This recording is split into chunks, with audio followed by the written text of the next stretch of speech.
Hi guys. So we're gonna pick up where we left off, which is on lesson 4.7, classifying the real zeros of polynomial functions. So we started on this finding the zeros of this polynomial function yesterday in class. So the first thing that I did, my first step, was finding all the using the rational zero theorem to list the possible zeros, right? And we know that the RZT basically states that the possible zeros would be the factors of the constant over factors of the leading coefficient. So this is what I have. And then my second step is to use fundamental algebra theorem. Thanks. Special shout out to Gauss, and determine that we're going to have 5 real zeros because we know that the degree of this polynomial function is 5 right here.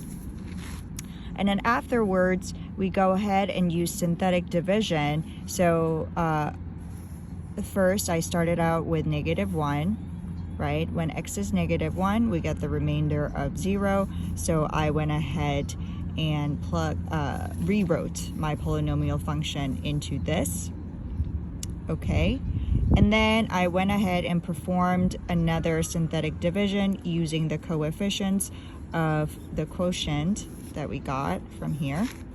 And I tried -1 one more time, and it actually worked. So we know that the factorized form of this polynomial function could be rewritten as x plus 1 squared, correct? Because we know that -1 is repeated. And I wrote down the quotient again over here, and I went ahead and performed another synthetic division using -1 once more, but it didn't quite work. So I went ahead and moved on to +2, and that worked. So this is what I got. Okay, that's supposed to be x minus 2.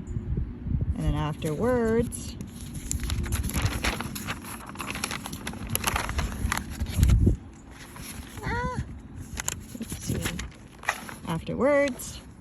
I went ahead and used quadratic formula to factor this quadratic function completely.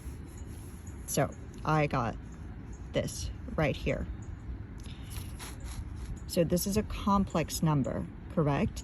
And what we now realize about having a complex number as a zero is that when we have 2 plus I squared of 3, that means we automatically, because we have this quadratic formula, we would automatically have 2 minus I times square root of 3, right, by default. And we call this complex conjugates theorem, meaning when we have 2 minus I square root of 3 as like as one of the zeros, then we would automatically have 2 plus I square root of 3 as another 0.